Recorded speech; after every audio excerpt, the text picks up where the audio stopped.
प्रधानमंत्री नरेंद्र मोदी मन की बात को संबोधित करते हैं, सीधे लिए चलते हैं आपको में। हमें पता ही नहीं चला कि इस कार्यक्रम ने 125 एपिसोड पूरे कर लिए। आज इस कार्यक्रम का 126वां एपिसोड है और आज के दिन के साथ कुछ विशेषताएं भी जुड़ी हैं। आज भारत की दो महान विभूतियों की जयंती है। मैं बात कर रहा हूं शहीद भगत सिंह और लता दीदी की। साथियों, अमर शहीद भगत सिंह हर भारतवासी, विशेषकर देश के युवाओं के लिए एक प्रेरणा पुंज है। निर्भीकता उनके स्वभाव में कूट कूट कर भरी थी। देश के लिए फांसी के फंदे पर झूलने से पहले भगत सिंह जी ने अंग्रेजों को एक पत्र भी लिखा था। उन्होंने कहा था कि मैं चाहता हूं कि आप मुझे और मेरे साथियों से युद्ध बंदी जैसा व्यवहार करें। इसलिए हमारी जान फांसी से नहीं, सीधा गोली मारकर ली जाए। यह उनके अदम्य साहस का प्रमाण है। भगत सिंह जी लोगों की पीड़ा के प्रति भी बहुत संवेदनशील थे और उनकी मदद में हमेशा आगे रहते थे। मैं शहीद भगत सिंह जी को आदरपूर्वक श्रद्धांजलि अर्पित करता हूं। साथियों, आज लता मंगेशकर की भी जयंती है। भारतीय संस्कृति और संगीत में रुचि रखने वाला कोई भी उनके गीतों को सुनकर अभिभूत हुए बिना नहीं रह सकता। उनके गीतों में वो सब कुछ है जो मानवीय संवेदनाओं को झकझोरता है। उन्होंने देशभक्ति के जो गीत गाए, उन गीतों ने लोगों को बहुत प्रेरित किया। भारत की संस्कृति से भी उनका गहरा जुड़ाव था। मैं लता दीदी के लिए हृदय से अपनी श्रद्धांजलि प्रकट करता हूं। साथियों, लता दीदी जिन महाविभूतियों से प्रेरित थी, उनमें वीर सावरकर भी एक हैं, जिन्हें वो तात्या कहती थी। उन्होंने वीर सावरकर जी के कई गीतों को भी अपने सुरों में पिरोया। लता दीदी से मेरा स्नेह का जो बंधन था, वो हमेशा कायम रहा। वो मुझे बिना भूले हर साल राखी भेजा करती थी। मुझे याद है, मराठी सुगम संगीत की महान हस्ती सुधीर फडके जी ने सबसे पहले लता दीदी से मेरा परिचय कराया था और मैंने लता दीदी को कहा कि मुझे आपके द्वारा गाया और सुधीर जी द्वारा संगीतबद्ध गीत ज्योति कलश छलके बहुत पसंद है। साथियों, आप भी मेरे साथ इसका आनंद लीजिए।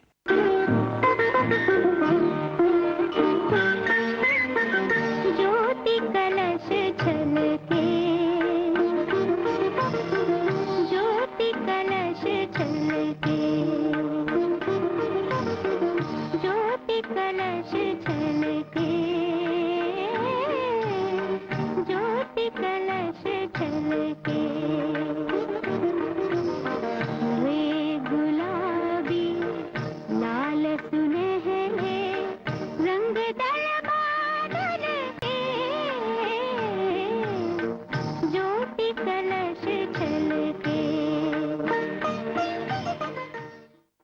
मेरे प्यारे देशवासियों, नवरात्रि के इस समय में हम शक्ति की उपासना करते हैं। हम नारी शक्ति का उत्सव मनाते हैं। बिजनेस से लेकर स्पोर्ट्स तक और एजुकेशन से लेकर साइंस तक, आप किसी भी क्षेत्र को लीजिए, देश की बेटियां हर जगह अपना परचम लहरा रही हैं। आज वे ऐसी चुनौतियों के भी पार कर रही हैं जिनकी कल्पना तक मुश्किल है। अगर मैं आपसे ये सवाल करूं, क्या आप समंदर में लगातार 8 महीने रह सकते हैं? क्या आप समंदर में पतवार वाली नाव, यानी हवा के वेग से आगे बढ़ने वाली नाव से 50,000 किलोमीटर की यात्रा कर सकते हैं? और वो भी तब जब समंदर में मौसम कभी भी बिगड़ जाता है। ऐसा करने से पहले आप 1000 बार सोचेंगे, लेकिन भारतीय नौसेना की 2 बहादुर ऑफिसर्स ने नाविका सागर परिक्रमा के दौरान ऐसा कर दिखाया है। उन्होंने दिखाया है कि साहस और दृढ़ संकल्प होता क्या है।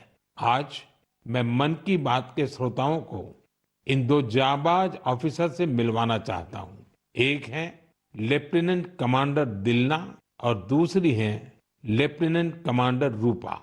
ये दोनों ऑफिसर्स हमारे साथ फोन लाइन पर जुड़ी हुई हैं। हेलो। Hello sir. नमस्कार जी। नमस्कार सर। तो मेरे साथ लेफ्टिनेंट कमांडर दिलना और लेफ्टिनेंट कमांडर रूपा दोनों हैं आप साथ में। जी सर, दोनों है। चलिए आप दोनों को नमस्कारम और वणक्कम। वणक्कम सर। नमस्कारम सर। अच्छा, सबसे पहले तो देशवासी सुनना चाहते हैं आप दोनों के बारे में, आप जरा बताइए। सर, मैं लेफ्टिनेंट कमांडर दिलना हूँ और मैं इंडियन नेवी में लॉजिस्टिक्स कैडर से हूँ सर। मैं नेवी में 2014 में कमीशन हुई थी सर और मैं केरला में कोझिकोड से हूँ। सर, मेरा फादर आर्मी में थे और मेरा मदर हाउसवाइफ है। मेरा हस्बैंड भी इंडियन नेवी में ऑफिसर है सर और मेरा सिस्टर एनसीसी में नौकरी करती है।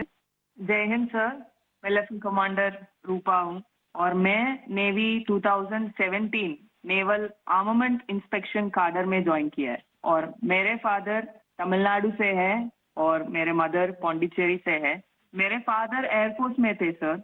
एक्चुअली डिफेंस ज्वाइन करने के लिए मुझे उनसे ही प्रेरणा मिली और मेरी मदर होम मेकर थी। अच्छा दिलना और रूपा, आपसे मैं जानना चाहूंगा कि आपकी जो सागर परिक्रमा में आपका एक्सपीरियंस देश सुनना चाहता है और मैं पक्का मानता हूँ ये कोई सरल काम नहीं है, कई कठिनाइयां आई होगी, बहुत मुश्किलें आपको पार करनी पड़ी होगी। जी सर, मैं आपको ये बोलना चाहती हूँ कि लाइफ में सर एक बार हमें ऐसा मौका मिलता है जो हमारी जिंदगी बदल देती है सर।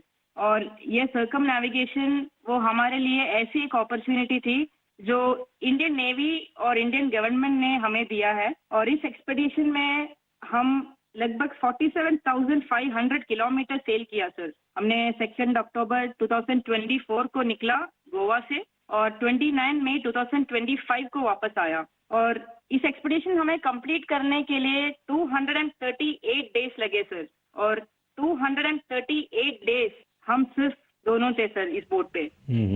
और सर एक्सपेडिशन के लिए हमने 3 साल की तैयारी की, नेविगेशन से लेके कम्युनिकेशन, इमरजेंसी डिवाइसेस को कैसे ऑपरेट करना, डाइविंग कैसे करते हैं और बोट में कुछ भी तरह की इमरजेंसी हो जैसे मेडिकल इमरजेंसी से हो कैसे मैनेज करना, ये सब के बारे में हमें इंडियन नेवी ने ट्रेनिंग दिया सर। और इस यात्रा में सबसे मेमोरेबल मोमेंट में बोलना चाहती हूँ सर कि हमने भारत की झंडा पॉइंट नीमो पर लहराया सर। सर पॉइंट नीमो दुनिया की सबसे रिमोटेस्ट लोकेशन पे है सर। वहाँ से सबसे पास कोई इंसान है तो वो इंटरनेशनल स्पेस स्टेशन में है और वहाँ पे एक सेल बोट में पहुँचने वाला पहला भारतीय और पहला एशियन और दुनिया के पहला इंसान हम बने सर। और ये हमारे लिए गर्व की बात है सर। वाह, बहुत बहुत बधाई आपको। Thank you sir. आपके साथी भी कुछ कहना चाहते हो? सर मैं ये कहना चाहती हूँ कि ये सेल बोट से ये दुनिया का सर्कम नेविगेशन जो किया है उनका नंबर माउंट एवरेस्ट पहुंचने वाला के नंबर से बहुत कम है। और एक्चुअली जो सेल बोट से अकेले जो सर्कम नेविगेशन करते हैं उनके नंबर जो स्पेस में गए हैं उनके नंबर से भी बहुत कम है। अच्छा, इतनी कॉम्प्लेक्स जर्नी के लिए बहुत टीम वर्क की जरूरत होती है और वहाँ तो टीम में आप 2 ही ऑफिसर्स थे, आप लोगों ने कैसे मैनेज किया इसको?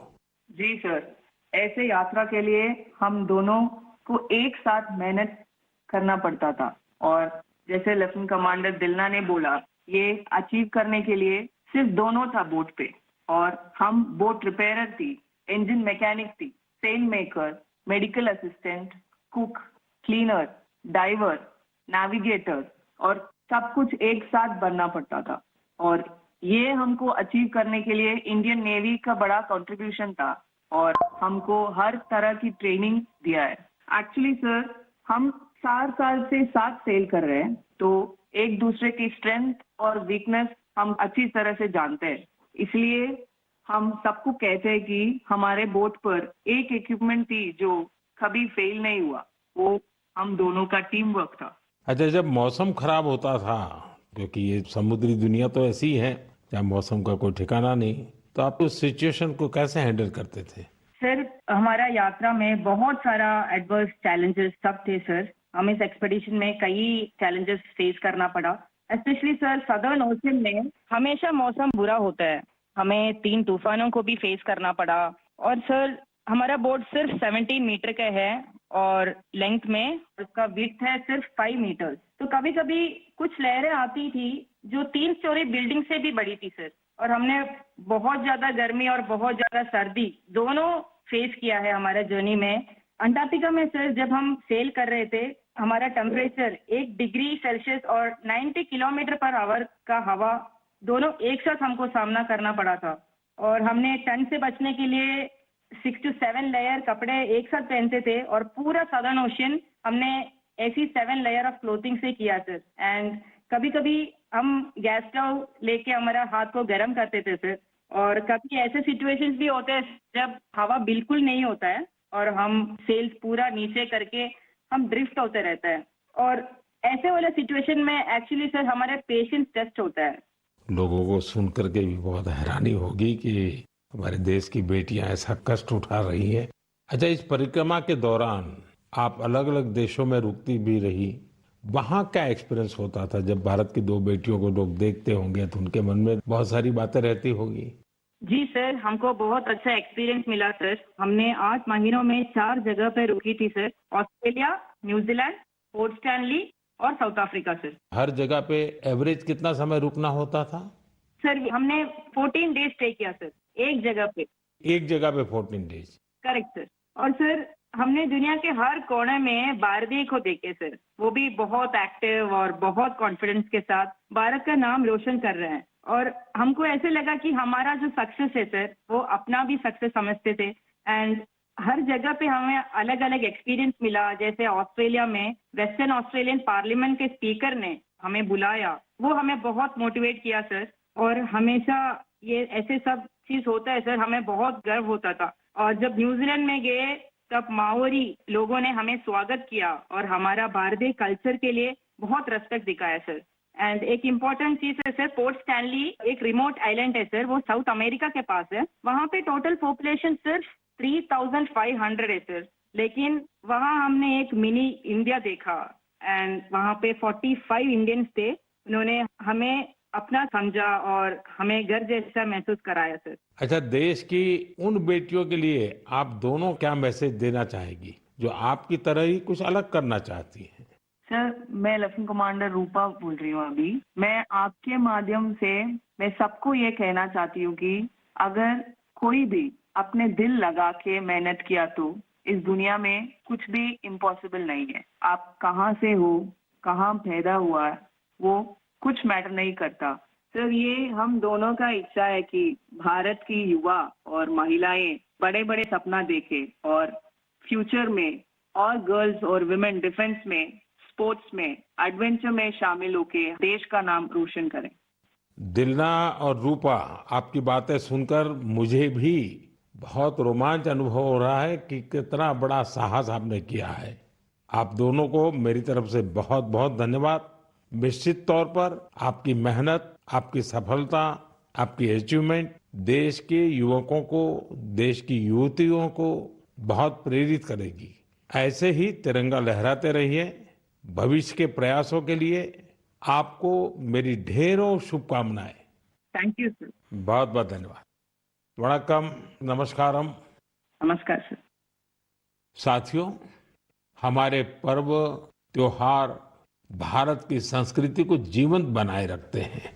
छठ पूजा ऐसा एक पावन पर्व है जो दिवाली के बाद आता है। सूर्य देव को समर्पित यह महापर्व बहुत ही विशेष है। इसमें हम डूबते सूर्य को भी अर्घ्य देते हैं, उनकी आराधना करते हैं। छठ न सिर्फ देश के अलग अलग हिस्सों में मनाई जाती है, बल्कि दुनिया भर में इसकी छठा देखने को मिलती है। आज यह एक ग्लोबल फेस्टिवल बन रहा है। साथियों, मुझे आपको ये बताते हुए बहुत खुशी है कि भारत सरकार भी छठ पूजा को लेकर एक बड़े प्रयास में जुटी है। भारत सरकार छठ महापर्व को यूनेस्को की इंटेंजिबल कल्चरल हेरिटेज लिस्ट यानी यूनेस्को की सांस्कृतिक धरोहर की सूची में शामिल कराने का प्रयास कर रही है। छठ पूजा जब यूनेस्को की सूची में शामिल होगी तो दुनिया के कोने कोने में लोग इसकी भव्यता और दिव्यता का अनुभव कर पाएंगे। साथियों, कुछ समय पहले भारत सरकार के ऐसे ही प्रयासों से कोलकाता की दुर्गा पूजा भी यूनेस्को की इस लिस्ट का हिस्सा बनी है। हम अपने सांस्कृतिक आयोजनों को ऐसे ही वैश्विक पहचान दिलाएंगे तो दुनिया भी उनके बारे में जानेगी, समझेगी, उनमें शामिल होने के लिए आगे आएगी। साथियों, 2 अक्टूबर को गांधी जयंती है। गांधी जी ने हमेशा स्वदेशी को अपनाने पर बल दिया और इनमें खादी सबसे प्रमुख थी। दुर्भाग्य से आजादी के बाद खादी की रौनक कुछ फीकी पड़ती जा रही थी, लेकिन बीते 11 साल में खादी के प्रति देश के लोगों का आकर्षण बहुत बढ़ गया है। पिछले कुछ वर्षों में खादी की बिक्री में बहुत तेजी देखी गई है। मैं आप सभी से आग्रह करता हूं कि 2 अक्टूबर को कोई न कोई खादी प्रोडक्ट जरूर खरीदें। गर्व से कहें ये स्वदेशी है। इसे सोशल मीडिया पर #वोकल फॉर लोकल के साथ शेयर भी करें। साथियों, खादी की तरह ही हमारे हैंडलूम और हैंडीक्राफ्ट सेक्टर में भी काफी बदलाव देखने को मिल रहा है। आज हमारे देश में ऐसे कई उदाहरण सामने आ रहे हैं जो बताते हैं कि अगर परंपरा और इनोवेशन को एक साथ जोड़ दिया जाए तो अद्भुत परिणाम मिल सकते हैं। जैसे एक उदाहरण तमिलनाडु के याज नेचुरल्स का है। यहाँ अशोक जगदीशन जी और प्रेम साल्वाराज जी ने कॉरपोरेट नौकरी छोड़ एक नई पहल की। उन्होंने घास और केला फाइबर से योगा मैट बनाए, हर्बल रंगों से कपड़े रंगे और 200 परिवारों को ट्रेनिंग देकर उन्हें रोजगार दिया। झारखंड के आशीष सत्यव्रत साहू जी ने जोहार ग्राम ब्रांड के जरिए आदिवासी बुनाई और परिधानों को ग्लोबल रैंप तक पहुंचाया है। उनके प्रयासों से आज झारखंड की सांस्कृतिक धरोहर को दूसरे देशों के लोग भी जानने लगे हैं। बिहार के मधुबनी जिले की स्वीटी कुमारी जी ने उन्होंने भी संकल्प क्रिएशन शुरू किया है। मिथिला पेंटिंग को उन्होंने महिलाओं की आजीविका का साधन बना दिया है। आज 500 से ज्यादा ग्रामीण महिलाएं उनके साथ जुड़ी हैं और आत्मनिर्भरता की राह पर हैं। सफलता की ये सभी गाथाएं हमें सिखाती हैं कि हमारी परंपराओं में आय के कितने ही साधन छिपे हुए हैं। अगर इरादा पक्का हो तो सफलता हमसे दूर नहीं जा सकती। मेरे प्यारे देशवासियों, अगले कुछ ही दिनों में हम विजयादशमी मनाने वाले हैं। इस बार विजयादशमी एक और वजह से बहुत विशेष है। इसी दिन राष्ट्रीय स्वयंसेवक संघ की स्थापना के 100 वर्ष हो रहे हैं। एक शताब्दी की ये यात्रा जितनी अद्भुत है, अभूतपूर्व है, उतनी ही प्रेरक है। आज से 100 साल पहले जब राष्ट्रीय स्वयंसेवक संघ की स्थापना हुई थी, तब देश सदियों से गुलामी की जंजीरों में बंधा था। सदियों की इस गुलामी ने हमारे स्वाभिमान और आत्मविश्वास को गहरी चोट पहुंचाई थी। विश्व की सबसे प्राचीन सभ्यता के सामने पहचान का संकट खड़ा किया जा रहा था। देशवासी हीन भावना का शिकार होने लगे थे। इसलिए देश की आजादी के साथ साथ ये भी महत्वपूर्ण था कि देश वैचारिक गुलामी से भी आजाद हो।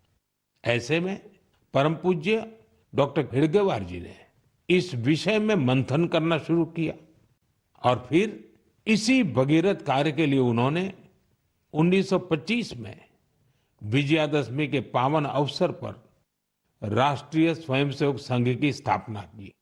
डॉक्टर साहब के जाने के बाद परम पूज्य गुरु जी ने राष्ट्र सेवा के इस महायज्ञ को आगे बढ़ाया। परम पूज्य गुरु जी कहा करते थे, राष्ट्राय स्वाहा इदम राष्ट्राय इदम न मम, यानी ये मेरा नहीं है, ये राष्ट्र का है। इसमें स्वार्थ से ऊपर उठकर राष्ट्र के लिए समर्पण का भाव रखने की प्रेरणा है। गुरुजी गोलवलकर जी के इस वाक्य ने लाखों स्वयंसेवकों को त्याग और सेवा की राह दिखाई। त्याग और सेवा की भावना और अनुशासन की सीख, यही संघ की सच्ची ताकत है। आज आरएसएस 100 वर्ष से बिना थके, बिना रुके राष्ट्र सेवा के कार्य में लगा हुआ है। इसलिए हम देखते हैं देश में कहीं भी प्राकृतिक आपदाएं, आरएसएस के स्वयंसेवक सबसे पहले वहां पहुंच जाते हैं। लाखों लाख स्वयंसेवकों के जीवन के हर कर्म, हर प्रयास में राष्ट्र प्रथम, नेशन फर्स्ट की यह भावना हमेशा सर्वोपरि रहती है। मैं राष्ट्र सेवा के महायज्ञ में स्वयं को समर्पित कर रहे प्रत्येक स्वयंसेवक को अपनी शुभकामनाएं अर्पित करता हूं। मेरे प्यारे देशवासियों, अगले महीने 7 अक्टूबर को महर्षि वाल्मीकि जयंती है। हम सब जानते हैं महर्षि वाल्मीकि भारतीय संस्कृति के कितने बड़े आधार है। ये महर्षि वाल्मीकि ही थे जिन्होंने हमें भगवान राम की अवतार कथाओं से इतने विस्तार से परिचित करवाया था। उन्होंने मानवता को रामायण जैसा अद्भुत ग्रंथ दिया। साथियों, रामायण का ये प्रभाव उसमें समाहित भगवान राम के आदर्शों और मूल्यों के कारण है। भगवान राम ने सेवा, समरसता और करुणा से सबको गले लगाया था। इसलिए हम देखते हैं महर्षि वाल्मीकि के रामायण के राम माता शबरी और निषाद राज के साथ ही पूर्ण होते हैं। इसलिए साथियों, अयोध्या में जब राम मंदिर का निर्माण हुआ तो साथ में निषाद राज और महर्षि वाल्मीकि का भी मंदिर बनाया गया है।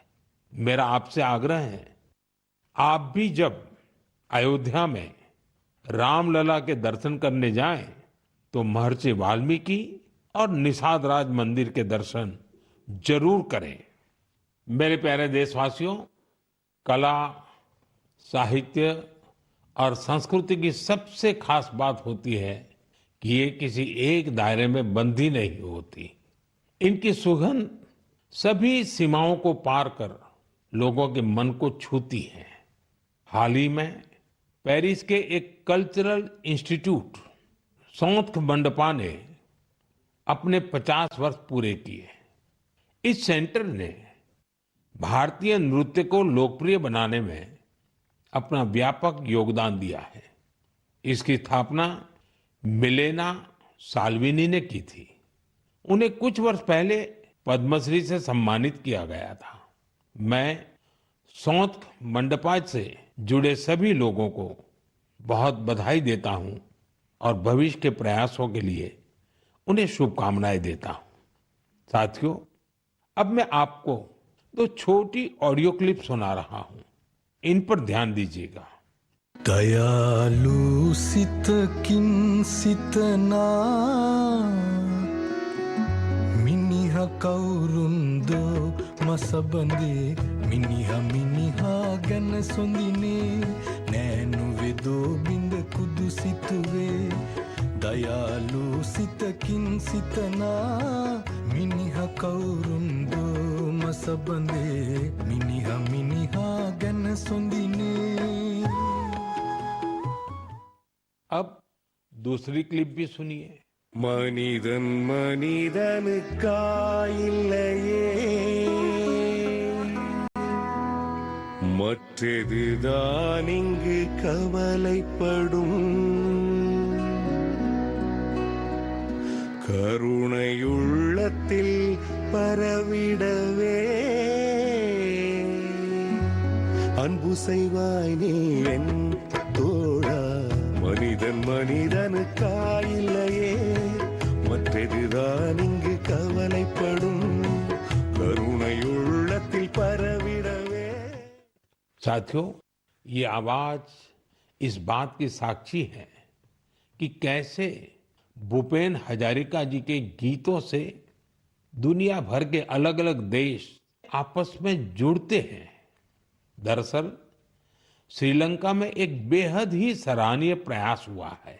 इसमें भूपेन दा जी के प्रतिष्ठित गीत मनुहे मनुहार बाबे, इसका श्रीलंकाई कलाकारों ने सिंहली और तमिल में अनुवाद किया है। मैंने आपको इन्हीं का ऑडियो सुनाया है। कुछ दिनों पहले मुझे असम में उनके जन्म शताब्दी समारोह में शामिल होने का सौभाग्य मिला था। यह वास्तव में एक बहुत ही यादगार कार्यक्रम रहा। साथियों, असम आज जहां भूपेन हजारिका जी की जन्म शताब्दी मना रहा है, वहीं कुछ दिनों पहले एक दुखद समय भी आया है। जुबिन गर्ग जी के असामयिक निधन से लोग शोक में हैं। जुबिन गर्ग एक मशहूर गायक थे, जिन्होंने देश भर में अपनी पहचान बनाई। असम की संस्कृति से उनका बहुत गहरा लगाव था। जुबिन गर्ग हमारी यादों में हमेशा बने रहेंगे और उनका संगीत आने वाली पीढ़ियों को मंत्र मुग्ध करता रहेगा। जुबिन गार्ग आसिल अहोमोर हमोस कृतिर उज्ज्वल रत्नो जनोतार हृदय तेयो हृदय जियाय थाकिबो।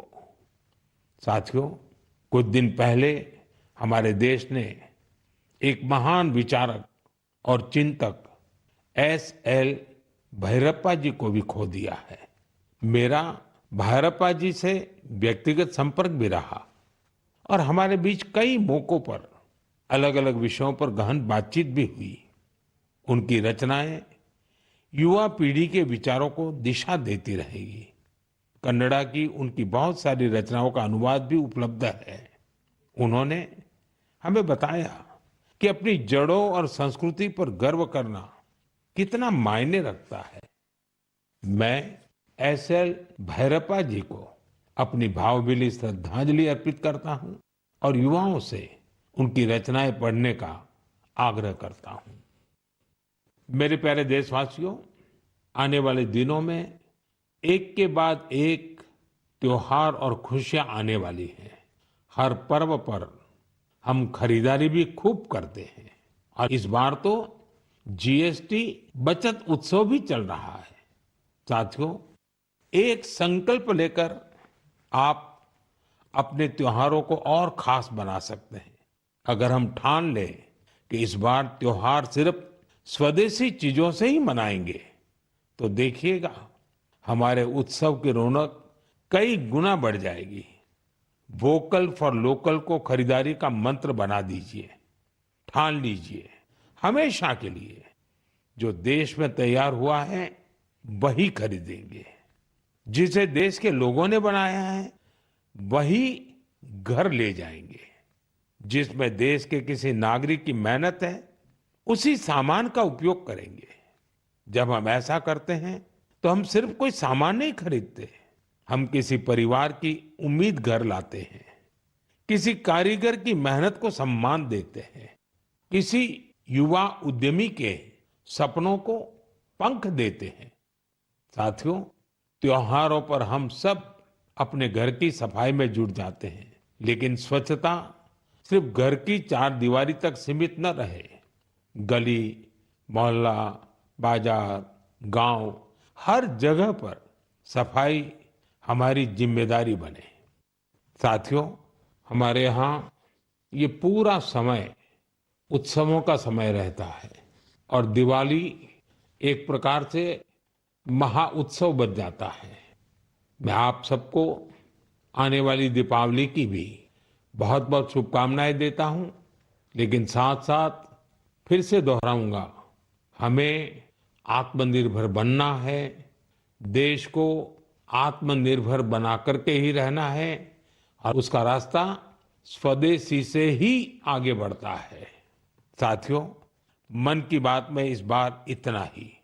अगले महीने फिर नई गाथाओं और प्रेरणाओं के साथ मुलाकात करूंगा।